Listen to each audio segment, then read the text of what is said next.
Good evening. Thank you very much for having me here tonight. This is such a great opportunity to share. I've been waiting for this moment for 17 years. Because 17 years I've been trembling when I'm thinking about this story, how the Lord working through me, how He saved me.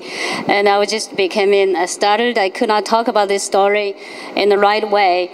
So I've been praying and praying and praying, studying the Bible, studying the Word, ask the Lord when is the right moment to come. So now I think this is the moment. So if you don't hear I'm startling, then that means this is the time.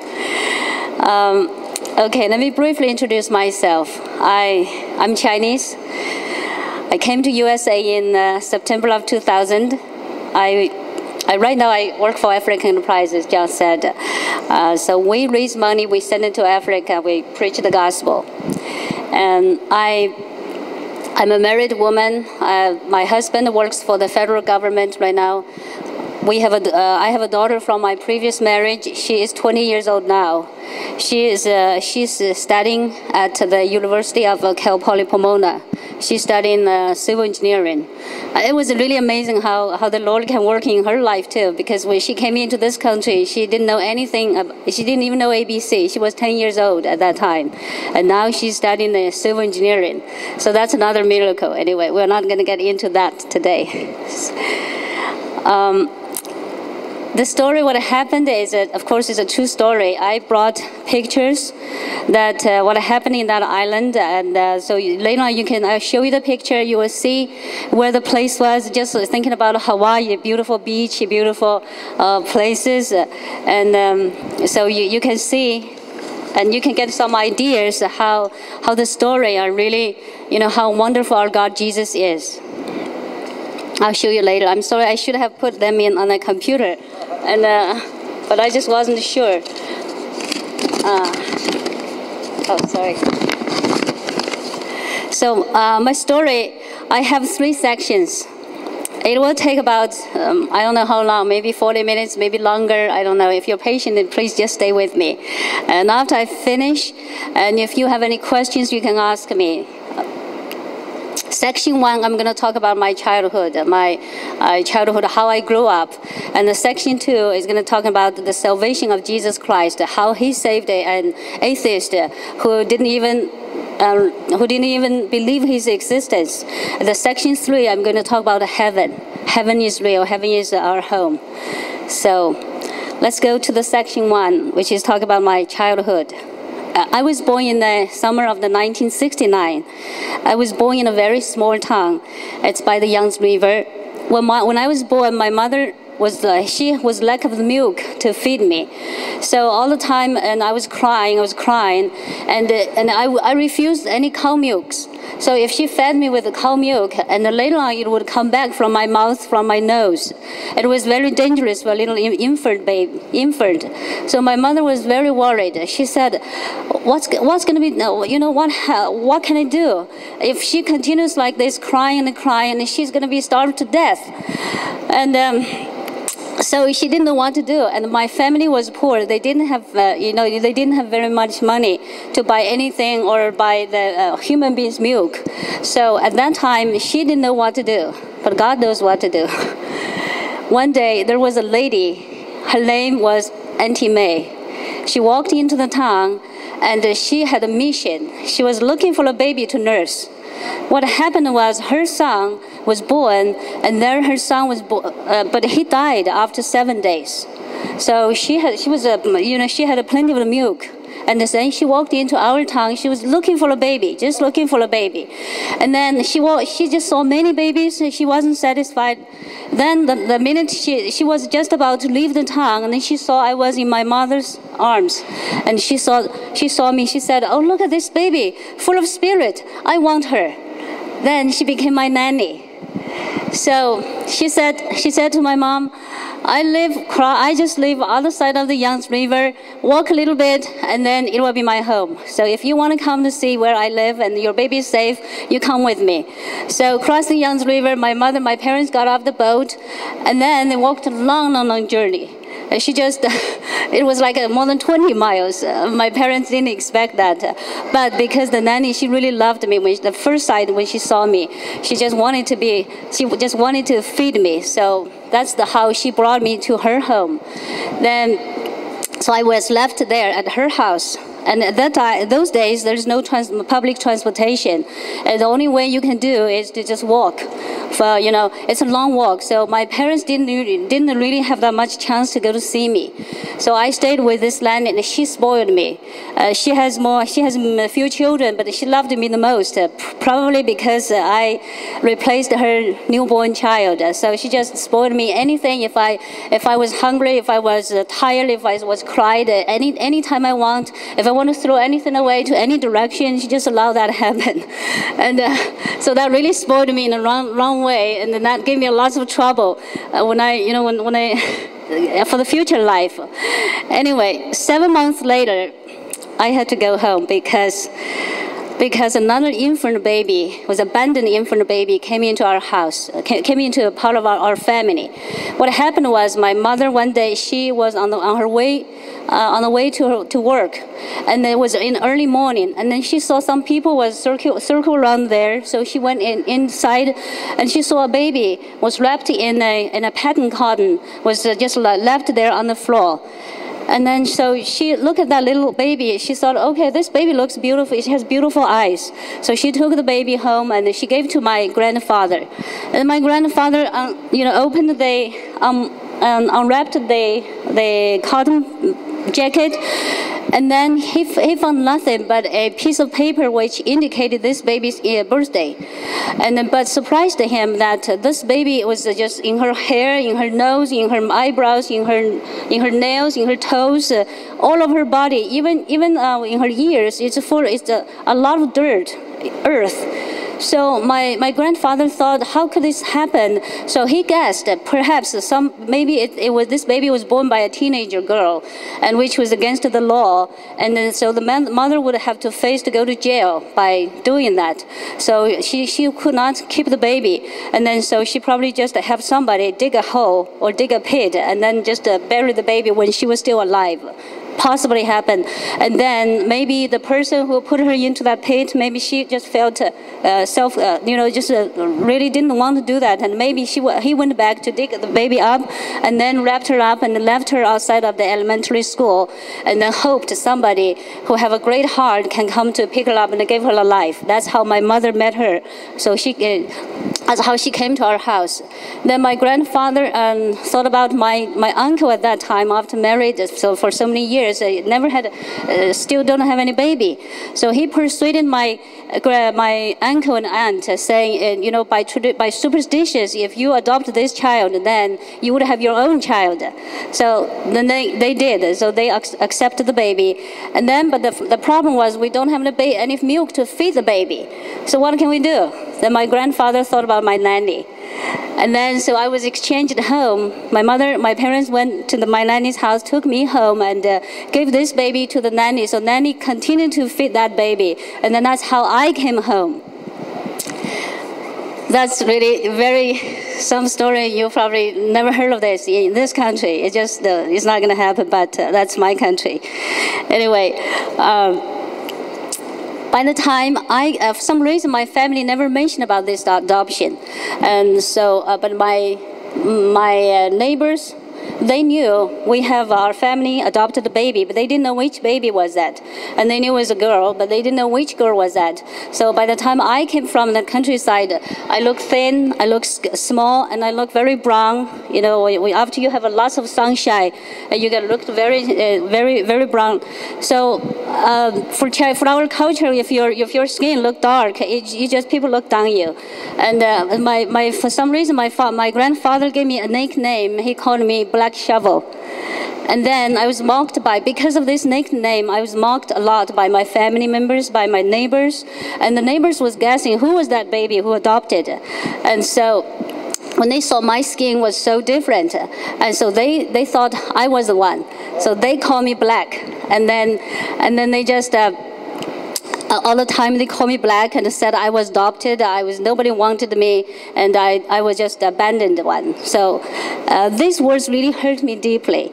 And as I grew with them, with the time, they matured and scarred me in my heart. And nobody had ever asked about what effect this had on me. And besides my mother, obviously, she favored my sister.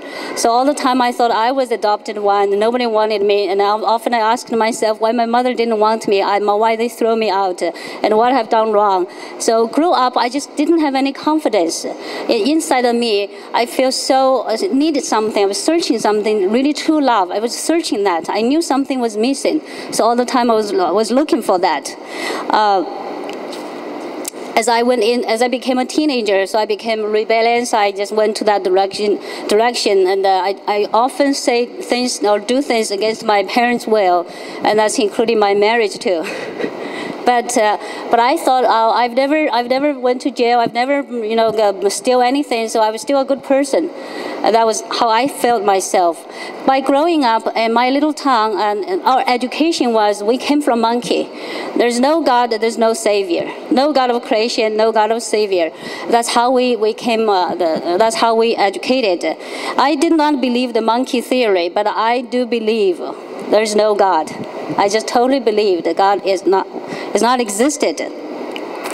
And because of that, so I have no idea of, I have no concept of things like spirits or devils or the ideas of going up to heaven or go down to the hell after the death.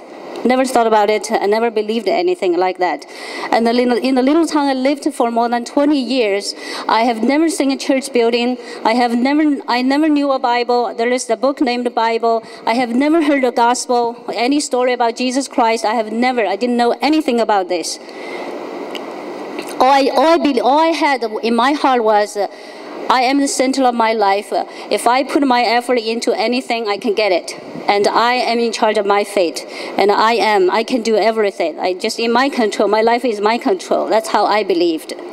Now, that belief, it's right or it's wrong. Now we come into the section 2, the salvation of Jesus Christ. In the summer of 1996, I was 20 years of age. My boyfriend, he was a married man. He took me to Sanya. Sanya is the southernmost end of China to see the ocean.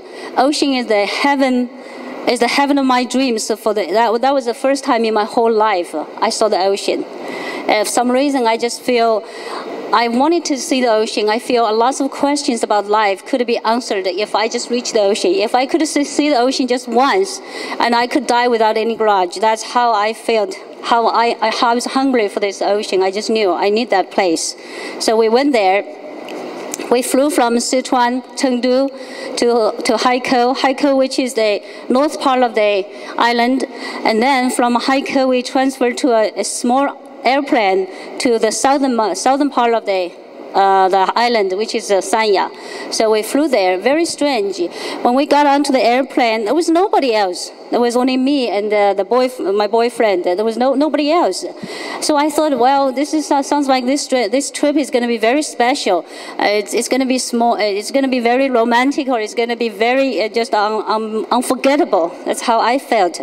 So when we arrived at the beach, we checked into the hotel, and we showed up at the beach very soon. I was so excited to see the beach. I was so excited to see the waves, the seagulls, to feel that place, to smell that ocean. I just feel so happy about it to see that. So after many pictures taken, and then I raised myself into the water.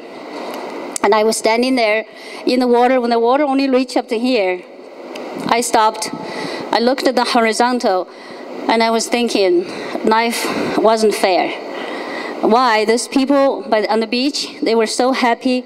Seemed like they never had any trouble, or they never went through any difficulties or hardships. But I had to go through so many hardships. And that time, I divorced. When my baby girl was born, I was left in the hospital by my ex-husband. He just left us in the hospital, and then we're supposed to stay in the hospital for 7 days. So the first 3 days he showed up, and then he left, he showed up, and then after that he just disappeared. So it was really hurt me. It was just really broke my heart. At that time, so life later on went into the wrong direction, and that's how I met this man, and then I went to the beach with him. At that time, I have no money, I have no job, I had no money, no job, I had no hope. I just didn't have anything at all. It was totally, totally useless and totally, totally hopeless. So I looked at the horizontal and I was thinking, what I'm going to do in the future? Who is going to help me to bring up this child? Without help, without men to rely on, without any support, what am I going to do? And I'm so young, I'm divorced, and who is going to marry me again in the future? And how I'm going to face in the future? I just didn't know what to do. And I was just wanting to cry, but I knew I could not cry. There were so many people by the beach, so I didn't want to embarrass myself, to hold my tears back. And I was just thinking and thinking and thinking. And I sighed, I said, who could help me?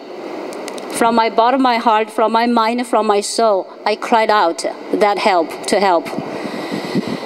I didn't know how long I stood there. By the time I woke up from my daydreaming, and I realized that my body wasn't standing in the water anymore. I was, my toes could barely touch the sand. And I thought, wow, this is a very short distance from here to the shore. I just could easily swim back. So I started to swim back. And then I realized why the people on the beach, their image is getting smaller and smaller. What happened? So I just tried harder, and the harder I tried, I was pulling away further. Then at that time, I realized there was a hand holding my ankle beneath the water, just holding my ankle very tightly and dragging me down to the water. It was a hand, and I was frightened. I realized that I was frightened. I tried everything I could just to try the best to swim towards the shore. You know, I grew up by the Yangtze River. I learned how to swim since I was 9 years old. So I never had any problem to swim in the water. Never afraid of anything. I've never afraid of the big waves or deep water or any complications. I can handle that. But that day, I just could not handle it. I wasn't strong enough, and I tried everything. You know, when I chose to stand at that point, I saw there were two men stood, one stand on this side, one stand on the other side. When I chose that spot, I thought for some reason that there's an idea just flashed in my mind. I thought, oh, here is very safe. I'm very close to him. They're very strong. If anything happened, I could ask help. They can come to help me. That's why I stood there. That's why I chose that spot. But when this happened, and I knew I could not help myself, so I turned myself to this one. I wanted to ask help. The minute I thought about it, that hand moved from the bottom of the sea, come up to hold my throat. So I could not make any noise. Then this man looked at me, my mouth was moving. I was asking help, but there's no noise came out from the mouth. I just say, hey, look at me, and he turned his face back. He just turned his face to the other way, and I didn't get any help, and I was so afraid. So I turned my face to this man, and I did the same thing, and he did the same thing too. So I was just totally ignored. They could not hear me. The hand was holding me very tighter and tighter. So to make sure that I was just completely, I could not make any noise at all. So when this happened,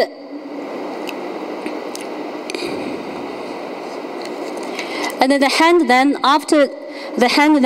moved to down the water and hold my ankle and continued to drag me down to the water. And that time,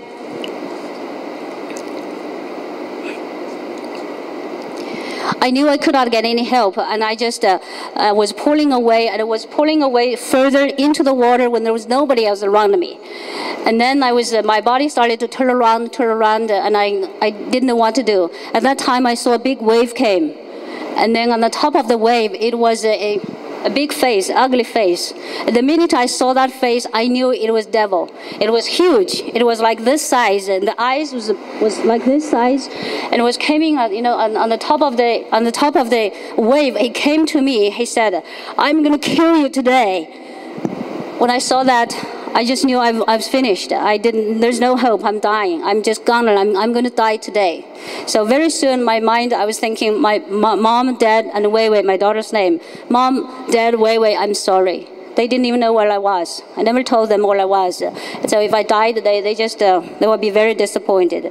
So I closed my eyes. I stretched out my hands, and I was waiting to die. And by that time, the water already came up to here under my nostrils, and the water forced into my mouth. I started to drink in the water, to take the seawater, and I started to sink.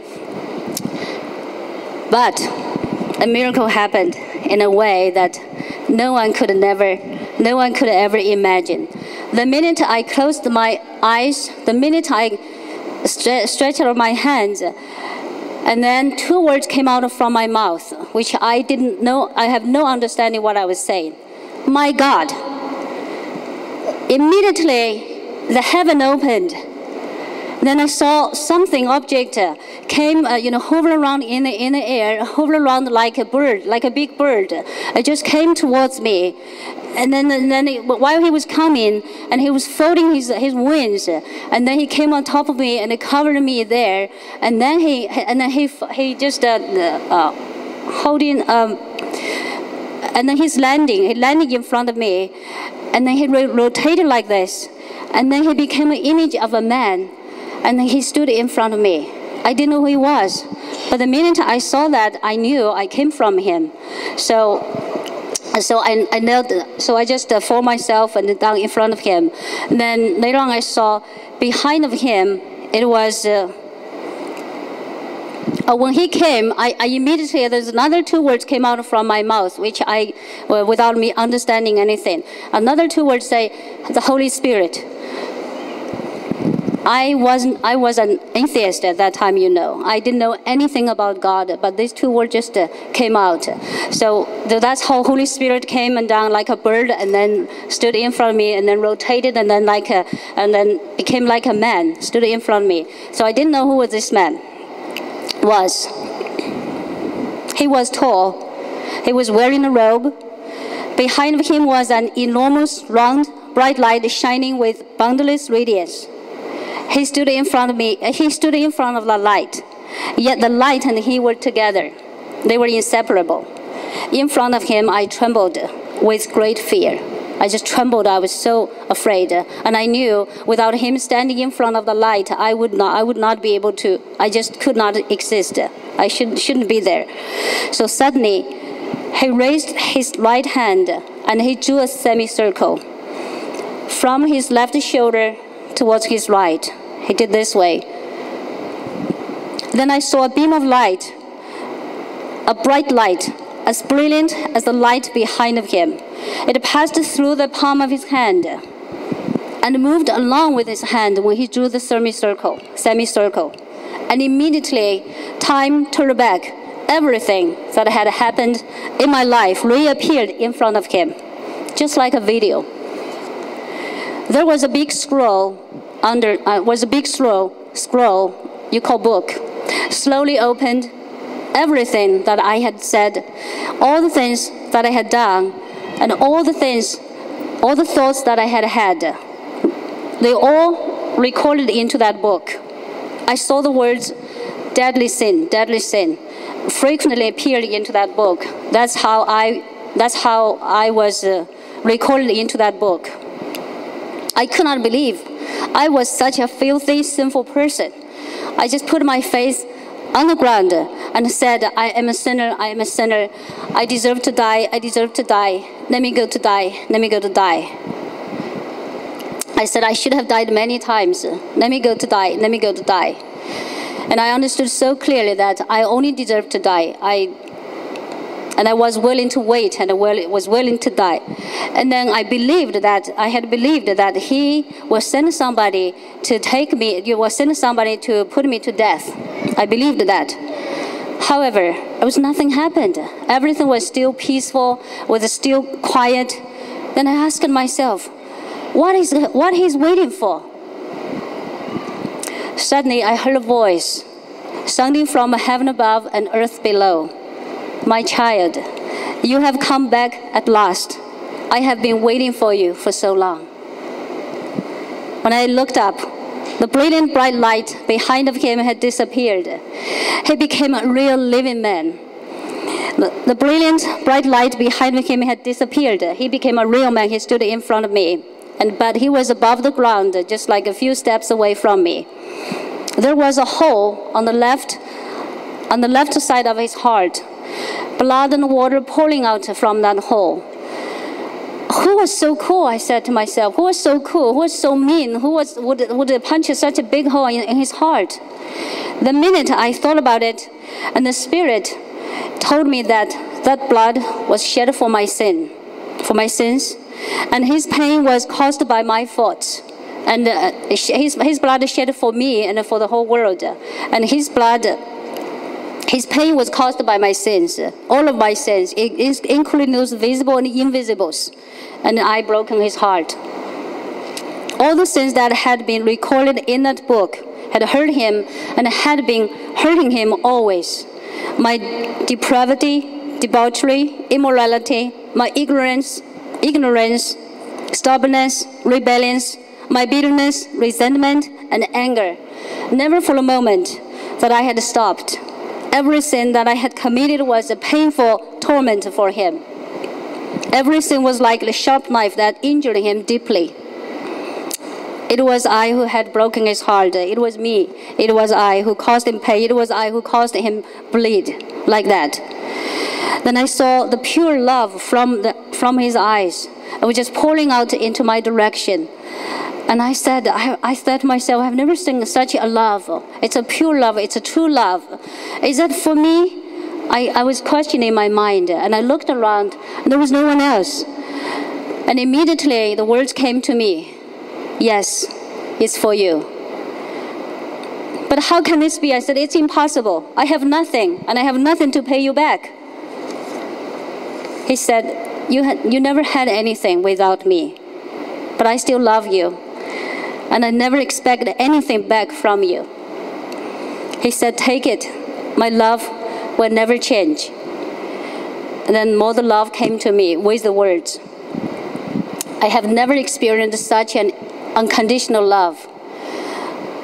I could not hold my feelings, and I burst into tears. I was just crying out in front of him. I said, but why do you love me? Who am I? I'm nobody. I was never favored by my parents. I grew up with no confidence. I'm an abandoned woman. I'm an abandoned woman with a broken heart and lonely. I'm lonely and in pain. And diligently I searched the true love everywhere, but I found nothing. I said I worth nothing, and I'm just the word. I'm worse than the dust or dirt. Nobody has ever paid attention to me. I have no value, no job, no money, no home to go to.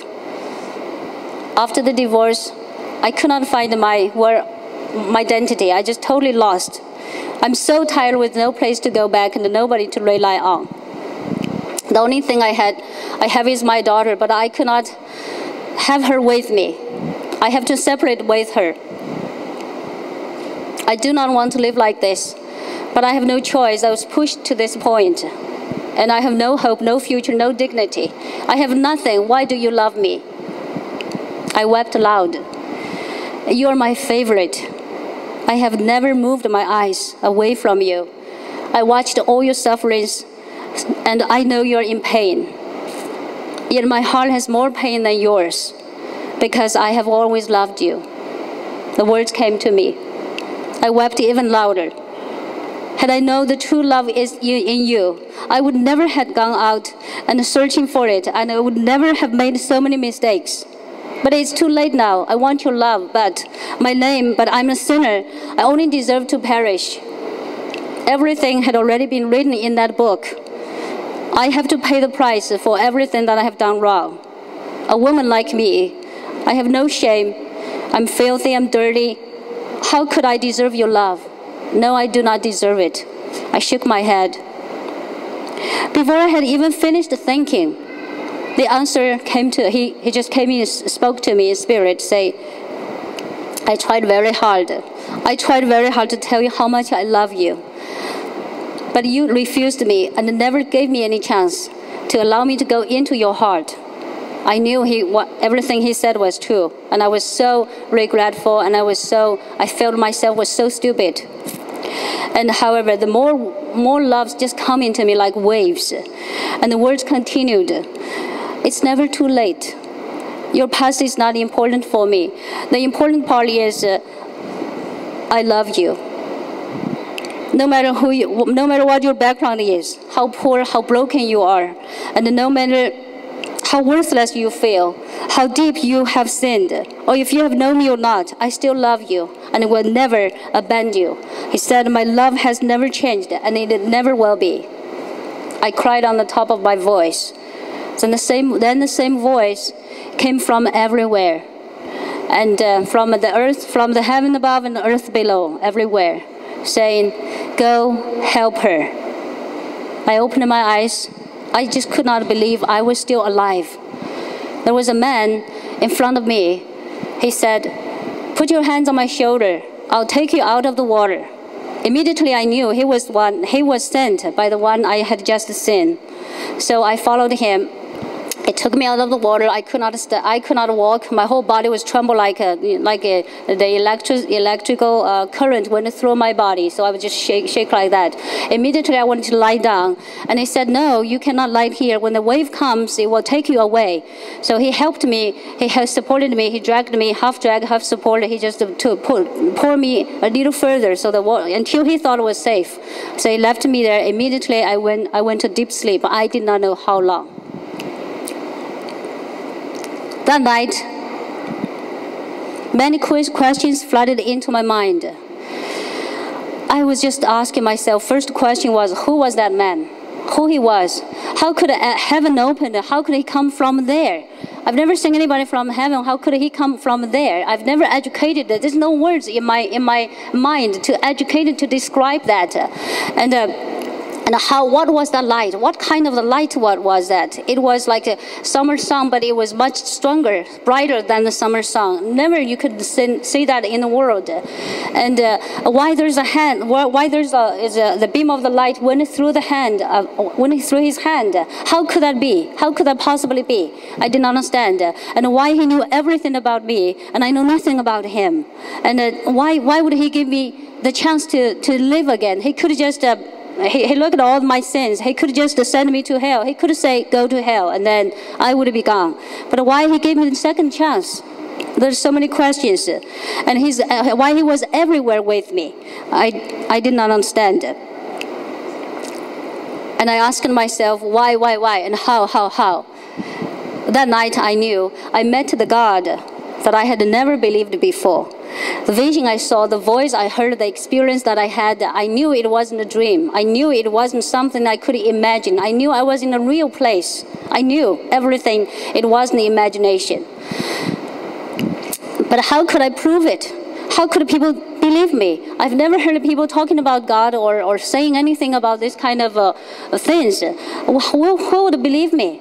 I must prove it.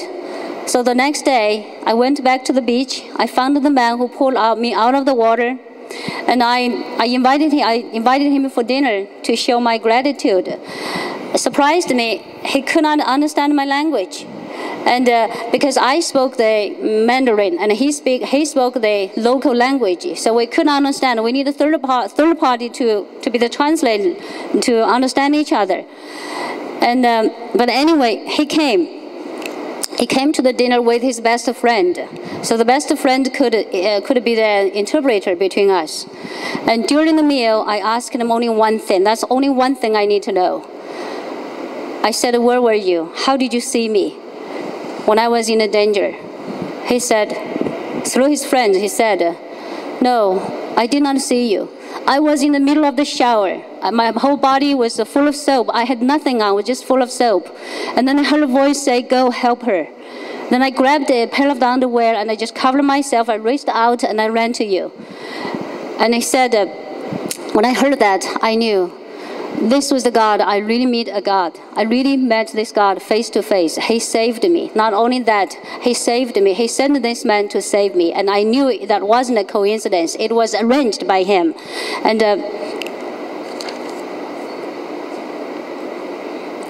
but I did not know this God was Jesus Christ. So at that moment, I became Jewish. I know there's a God, but I didn't know his name is Jesus. And a few days later, we went back to the city where I lived. I started my mission to looking for this God. I decided to go anywhere, every direction, anything that I can buy. I need to know this God. I need to know why he knows everything about me and I know nothing about him. I just need to find him. But where to find him? I don't know. Nobody ever told me where to go. So I thought about in the movies, I saw people are calling upon God. When they did something wrong, they call upon God. When they were buried, they call God. When they are married, they call God. So God must be in the church. So one day, I asked a man on the street. He was making money by taking people to different places. The tricycle, those things. So I said, take me to a church. He said, what kind of a church? I was shocked. I thought the church has different church, has different brand. I never knew. And I was just so embarrassed because he was a street man and he sounds like he knew more than I do. I was an educated woman. So he said, oh yeah, of course. There's a Roman Catholic church, there's a Christian church, and I said, which one do you want to go to? And I thought about it. I said, okay, take me to the one that you've been to. Oh no, I've never been to one, but I took somebody to a place somewhere, sometime. So I said, okay, take me to there. And then he took me, blah, blah, blah. He took me. It was a Christian church. And I walked in and I asked this woman, I said, I wish to buy a Bible. Because the reason I wanted to buy a Bible is because before I went to this island, I met an American man. Everywhere there was a group of Americans. They went to China and they just learned the culture, but actually it wasn't really learn the culture. Actually, I think they were learning the culture, so trying to be a missionary. So how can they work? I think that's what I knew later. At that time, I did not know. So I took them to different tea houses. Every place they went to, and everybody will pull out a book, and then when they started to read that book, we have to leave. As a Chinese, we have to leave. Chinese would not allow. We were not allowed to talking about religion with foreigners. It's against the law. So when they started to started to study, and we have to leave. So that's how, and then later I asked my friend, I said, what's that book? What's that book? So my friend told me it's a Bible. All the Christian knows that book. They study that book. I said, what mean Christian? He said, I don't know either. But anyway, so I knew Bible is probably the book talking about God. So I went to the church, I was asking the Bible, and the woman said, I'm sorry, we sold out. I said, when can I buy? Where can I buy? Can you tell me which bookstore I can go to buy the Bible? And she said, oh, there's nowhere else. Only in the church sell the Bible. So if you coming back by the Christmas time, we should have a Bible available. And I said, when is Christmas? So she told me when the Christmas time was. So I went back. A few months later, I got my first Bible. When I got my first Bible, I started to read from the page 1, Genesis page 1, all the way till the Malachi, the last words of the Malachi. I was looking for the Lord. I wanted to know what his face looked like, and what's the blood, what's the heart, what's how the book described the palm of his hand, what's going on there. Immediately I believed all the miracles that I had recorded in the Bible. Everything God said, I believed. Everything he had done, I believed. When Moses took those people out of Egypt, those miracles, I just loved them. I believed every single one of them. It was just beautiful. And I said to myself, this God is so powerful. Why didn't I know him before? And but I did not find anywhere talking about how the heart was the hole in the heart, or the blood pouring out from there, or the hand, or this kind of thing. I didn't see it. So I went through the second time. I still didn't see it. And then I went into then I started to read the New Testament. The New Testament started talking about the family tree of Jesus Christ. And I said, who is this Jesus? I'm looking for the Bible. I'm looking for the Lord, and I'm not looking for Jesus. Why he has to be here? Why why people have to put that much thick, pages to talking about Jesus and his family tree? Is that really important? Like that important? Why do we have to know about his life? And one thing made me very upset was I know there's a God. There's only one God, and when they put Jesus into that book, that means they equal Jesus with the Lord, and that just made me feel upset because I only believe the one who saved me. That is the only God. So anyway, at the same time, I cried out to my God. I said, God, if you don't appear to me anymore, if you don't speak to me anymore, you send somebody to me to teach me about this Jesus. Who is this Jesus? I want to understand. Who is this Jesus business? I just need to know that. And then a year later, God really has a sense of humor. He sent the same man back to the city. The man who I mentioned about that before. So he sent the same man back to the city. And then this American man, his name Doug, Mr. Doug, we call him. So he gathered young people like me together. We study English. He offered a free English class. So we study English. And then English, the beginning of the English class was like a piece of paper like this. So we read the stories or read the paragraphs. So you study the words, everything. And very soon, it became study the Gospel of John. And then he started to tell us, he said, Jesus Christ is only God. He's a powerful God. He's a miracle God. He showed the miracles. He made the deaf hear. He made the blind see. And he just made people cured. And he made dead people walk out from the tomb. And he just, the King of the King, the Lord of the Lord. And I was thinking, these people really know how to make up stories. This just the stories they make up to help us study the English. But anyway, I needed the free class. I need to study English. I'm just wait until this finish. I will tell them my story, and I will tell them who this real God is. I'm going to tell them. So one day we came to the point. Jesus asked Thomas, "Put your finger into my hand and side." And Jesus told him, "Stop doubting and believe." And then Mr. Dog, he emotion this way. When I look at that, and I thought, oh, and he said, because of love, the King of the King, the Lord of the Lord, was crucified. However, 3 days later, not only he was raised from the dead, but also he appeared to many disciples at different places. He appeared. As for the mark of the nails in his hand, the disciples saw it, Thomas touched it, everything was true. When I heard this, I almost fell from the chair I was sitting on. That's the answer. Since I met the Lord, I didn't remember how many times I was asking myself, how could it possibly be? There's light went through the palm of that hand, and there's a hole, but I looked around everybody. Nobody I found has a hole in their hand, in the middle of their hand. So I guessed that's probably the symbol of the Lord. And when he showed me that, and I knew, I said, I saw that hand.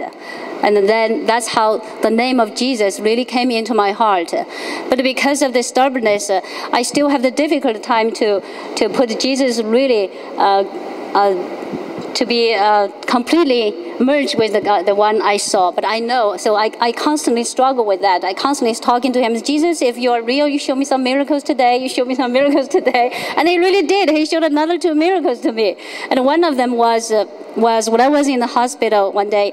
I had a surgery, and I could not afford. I had a surgery, so I could not afford to hire somebody to care about me all the way. So I hired her for the first 3 days. On the 4th day, I told her to go home. I thought I could handle. I have this God. I'm okay. I didn't ask my friends to come to help me. And then on the 4th day, I realized that that's not easy. The pain was still incredible. It's impossible for me to go down to the 7th floor to buy my own food. And then I didn't have any food that day. I was just so hungry. I didn't have anything to eat, and nobody knew I was hungry. So at that time, I lied in that bed, and I said, Jesus, if you're real God, you know I'm in this condition. You would send me something to eat, just a little bit of food. So I was just thinking about that, and I went to sleep. Very soon, that was probably, I didn't know how long I was lying there. And the lady next to me, next to my bed, she woke me up. She said, hey, woke up. She had a box of food in her hand. And she said, I have this extra food. I want to give to you today. I said, where did it come from? She said, my daughter-in-law I already told her I had ordered food from the hospital, but suddenly she just said she wanted to cook some special food for me. So she cooked some food and she brought it to me. So now this is extra one. Now I'll give it to you. And I calculated the time. I knew that's only Jesus can do that. And he has to be the Lord. He just has to be the Lord. That's how he really came into my life and just became, and I totally knew this was the Jesus who appeared on the ocean, who saved my life, and who just did that miracle to me.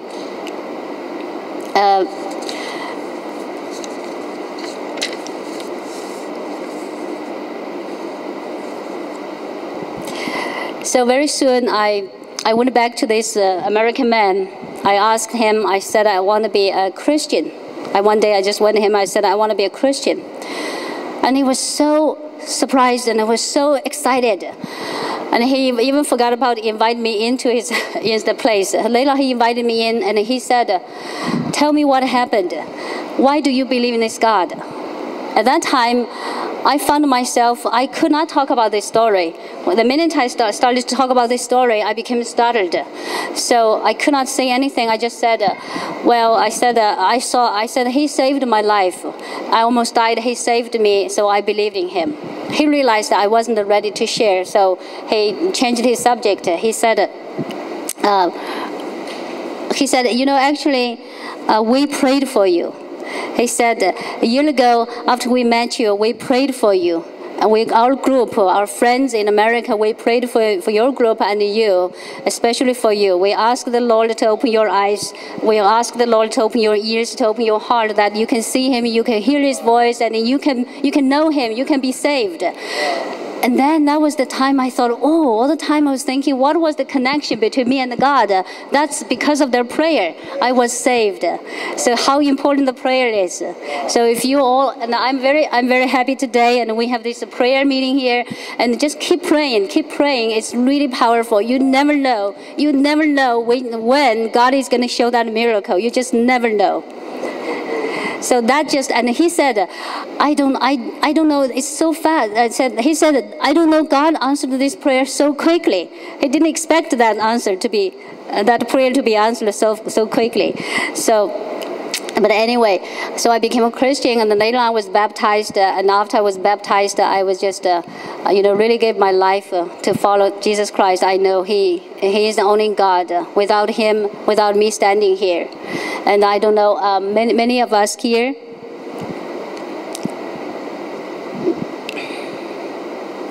after I was baptized, many times I thought about myself. I thought, who am I? I was really nobody. Nobody yesterday, nobody today, and nobody tomorrow.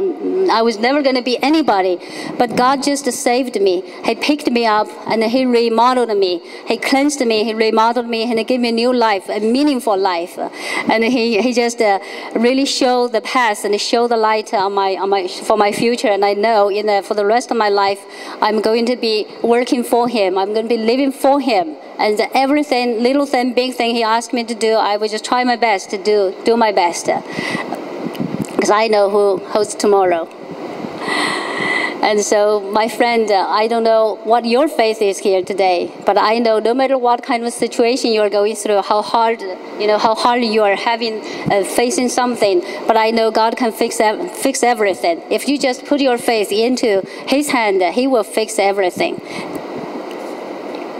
So now we come to the section 3, heaven, our real home. One day after I came to your USA, I came to Los Angeles actually. I was sorting out my old photos.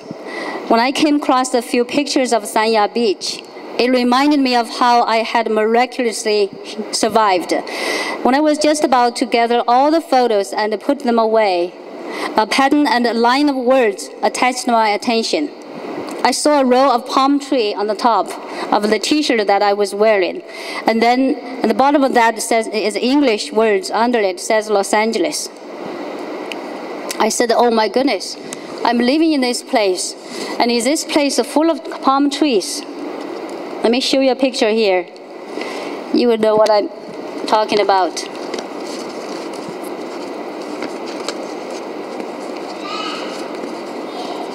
Okay, This picture, you can see that later. This picture, I was wearing that T-shirt. On the top of the T-shirt is the palm trees, and the bottom of that palm tree it says Los Angeles.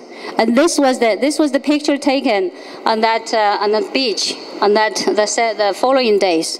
So when I look at that, I thought, wow, this is not an ordinary T-shirt I was wearing. I was wearing God's promise. And he promised me at that time he was going to send me to Los Angeles. So 7 years later, I am here in Los Angeles. And this is so just confirmed. Nothing was a coincidence. Everything God has a plan. He had a plan for us. His salvation, His plan for us. And so I was on that day. I know Him. I just knew God had put this plan into my life, and so that I can come to Him, I can accept Him, I can praise Him, I can just share His glory, I can just glorify His name. That's His plan. And I knew that T-shirt was a mission too. It was God's assignment to me. It's a mission that I have to come here. I have to share this story with everybody. I have to tell people about this Jesus Christ as an atheist who didn't even believe Him, who didn't totally reject Him, and now how He brought me to this promised land. And when I look at the Bible, and Jesus said, I'm going to my Father's place. At my Father's house is many places. I'm going there to prepare a place for you. So you know where I am, you will come later. He said that. And I knew He was talking about heaven. And when I look at these pictures, I knew God wants me to tell the world how He came to me in the glory. And then He revealed Himself to me, how He shed His blood for me for the sins of the world, and then how He went back to the heaven with His glory. That's the whole story He was telling us. So when I look at the picture, and I knew God wanted me to tell it's about heaven. His promise is real. So heaven is real, and heaven is our real home. That's the only home. That's the place that we ending. When our journey finished here, and that's the place we're going to be. I just want to give all of us the hope that we have really hope to go when we finish this journey on the earth, and that's the place we want to be, and that's the place Jesus is really waiting for us. It's a real place. And when I was sitting here, I was hearing they were singing the songs. They say, heaven is real, heaven is real. I thought, oh, it's true, heaven is real. That's wonderful. And when I thought about when God said, my child, you have come back at last. I have been waiting for you for so long. When He said that to me, and I knew, each time when I recalled that moment, when I recalled that voice, it sounded from heaven above and earth below. I trembled. I trembled almost for 17 years to tell about this story. And now I'm able to tell the public about how the Lord saved me. And so you can have your trust, you can have your faith, put it in Him. And you just trust Him. The way He can save me, the way He can save you, the way He can show me the miracle, same way He can show you the miracle. He spoke to me, He spoke to Moses, He spoke to Abraham, He spoke to Hagar, He spoke to many people in the Bible. He can also speak to you. He saved me in the ocean. He can also save you. He saved many people. You know, you read the Bible, all the miracles. He can do everything. So my testimony, my story here, I end up here. But I think your testimony just began. After you hear the true story, I hope I want to ask you something. Will you be more willing to share this amazing Jesus, the amazing Lord, with your families, friends, and your neighbors? Will you be more excited to share the gospel to the unreached people of the world? Will you be more surrendered to the Lord, be more humble to serve Christ as your master, as your savior? Will you be more looking forward to the real home, the heaven, when your journey finished on the earth? Those questions I left for you. And the decision is yours. And so may the Lord bless you.